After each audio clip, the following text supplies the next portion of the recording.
எல்லாம் சொல்றாங்க இளைஞர்கள் தான் சினிமா ஹீரோவுக்கு ஆதரவா விசில் அணிஞ்சு வச்சிருக்காங்க. போடுவீங்களா? சினிமா மோகமா உங்களுக்கு? சினிமா மயக்கமா? கதாநாயகன் மயக்கமா? உங்களுக்காக ஒரு வீதியில் இறங்கி போராடுவாரா? அப்படிப்பட்டவருக்கு வாக்கு சிதறக்கூடாது. விசிலுக்கு போடுகிற ஓட்டும் மோடிக்கு போவதாக விசிலடிப்பவர்களை தியேட்டருக்கு அனுப்புங்கள். திமுகவை வீழ்த்துவிட்டு அந்த இடத்தில் யாரை ஆட்சியில் அமர்த்தப் போகிறார் விஜய்? இந்த கேள்வி நீங்கள் அந்த விசிலடிக்கிற தோழர்களுக்கு சொல்ல வேண்டும். அதிமுக பாஜகவுக்கு சாதகமாக அந்த விஜய் செயல்படுகிறார். ஆகவே விஜய்க்கு ஓட்டு போட்டாலும் அது மோடிக்கு போட்டதாகத்தான் பொருள். விசிலுக்கு போடுகிற ஓட்டும் மோடிக்கு போவதாகத்தான். விசிலடிப்பவர்களை தியேட்டருக்கு அனுப்புங்கள். விசிலடிப்பவர்களை தியேட்டருக்கு அனுப்புங்கள்.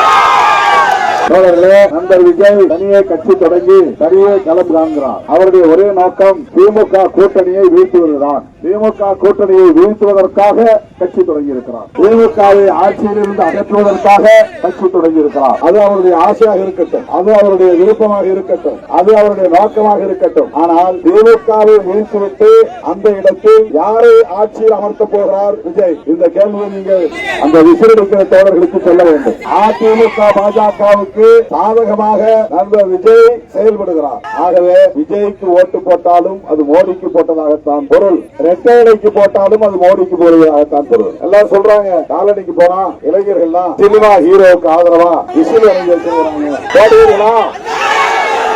சினிமா மோகமா உங்களுக்கு? சினிமா மயக்கமா?